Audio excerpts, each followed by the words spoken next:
we can spare for all our heroes. The heroes of Kenya are many. That is a very good idea.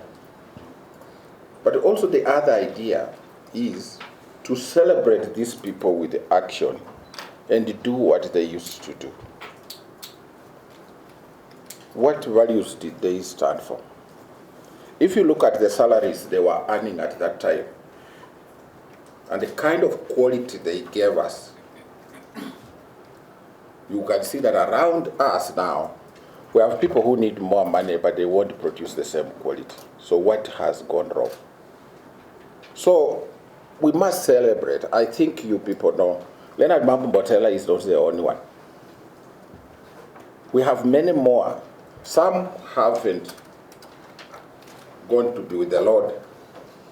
They are still around. But others have gone. We talk about them.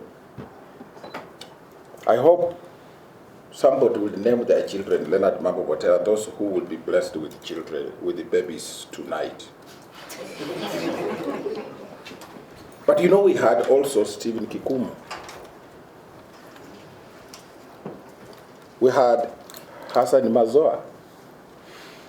You know, that guy, Hassan Mazoa, had a good voice. And he announced, he was one of the people at the peak of announcing our independence in 1963. Salim Mohammed.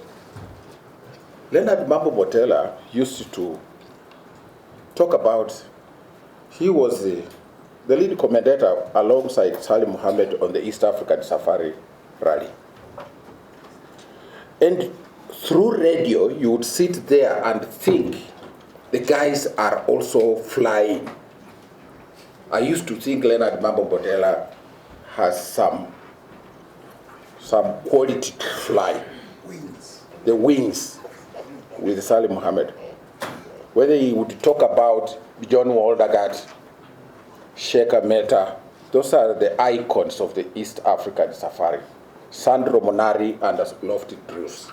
And by the way, Lofty Drews used to operate a radio station, a petrol station just across the University Way.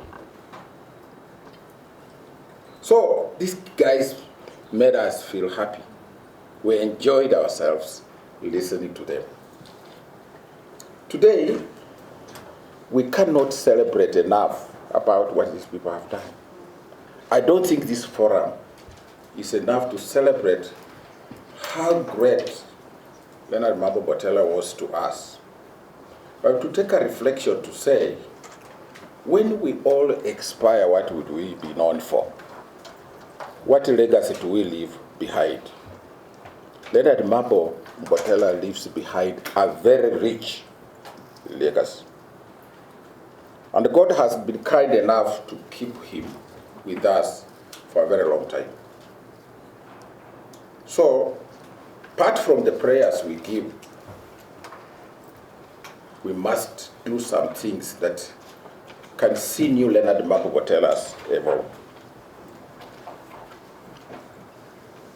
I'm very passionate about this. We can talk and talk. But the emphasis is that radio on its own is nothing. Radio is about human beings. You can have a very good radio station, but without the personnel to communicate, it's nothing. So radio is about you people. You must have those executing programs and the listeners. When they start off, there could be two worlds apart, but they recruit each other. Even the Patanisho people require Patanisho.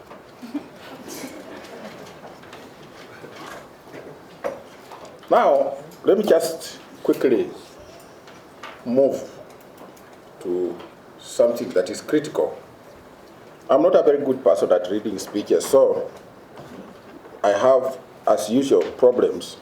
When my staff give me speeches, I hardly use them. So I try very hard. there's something called the tragedy of commons.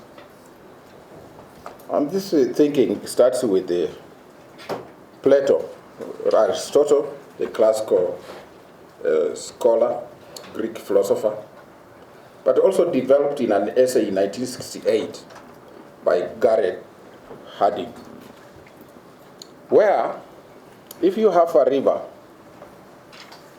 everybody picks some small plastic and throws in the river. Actually throws some feces in the river. When he has taken too many from a bar, you see a river flowing, you go and empty yourself in the river. And then when you are asked, why are you doing this? You say, this is an malleus regarding my few, it's less than a liter, it cannot pollute the river. But all of us saying we can defecate there with a few very little quantities, the cumulative effect of what we do there, because it's a common thing for all of us, is huge. That's why you go to the Indian Ocean, and when there is a low tide, you check, there is a lot of waste paper. It is a result of this tragedy of commons. People saying River Tana is too big. If I throw something small there, it doesn't matter. People saying Earth is too small, too big. My little thing from my waste will not do anything. And then the cumulative effect is what you see at the Indian Ocean.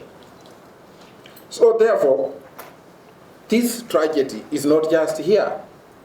It's also in developed countries.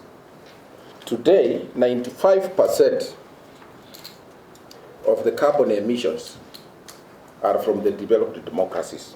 Somebody has mentioned that the United States is dropping out of these climate discussions. But the thinking is that if these emissions are not there, the Western world will not create jobs. So must the universe die because of jobs, which are causing these emissions. Unfortunately for us in Africa, we do not have the capacity, ladies and gentlemen, to deal with the impact of these emissions. They hurt us more than even they hurt those who produce them. So there is a dilemma in that. Understanding where the problem is should be the first priority of radio commentators. Where is the problem? And at our local level, what can we do? These dangerous gases are going to kill all of us. But have we despaired to the point that we can't do anything about it?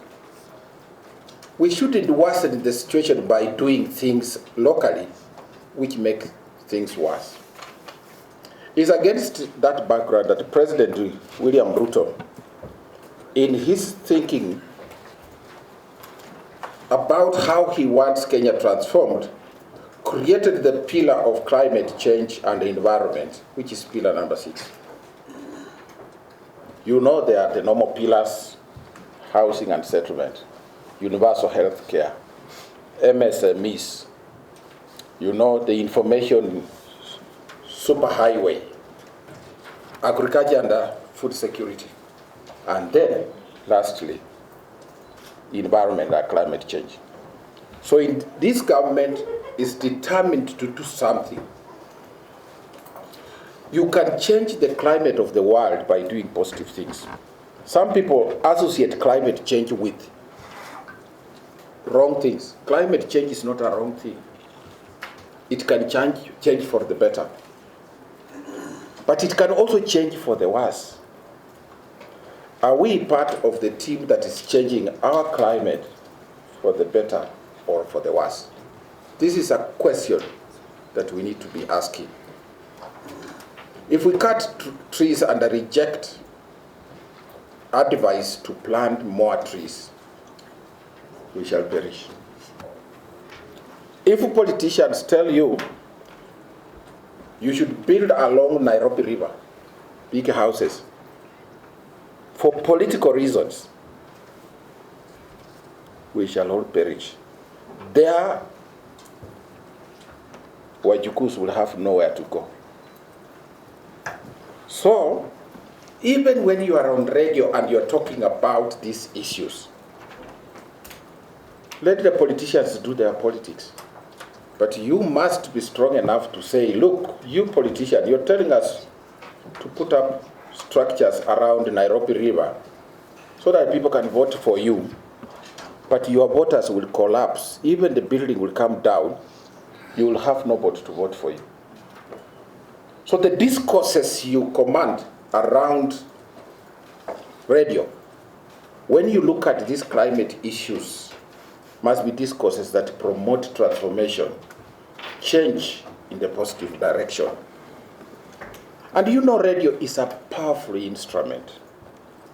A powerful instrument, you know, the first convention meeting of about 30 states begin around, I think, November 3rd, when only 30 countries in the world, and they were talking about maritime issues, how to use radio signals to make sure they navigate through the seas. Today, the membership of the radio family is 193 countries. Now, there is a lot of inequality in terms of using these radio resources. And that's why we have a deficit on how we report about climate. Not just here in Kenya, but the rest of Africa. From 1985, Africa discovered that its radio frequencies had been taken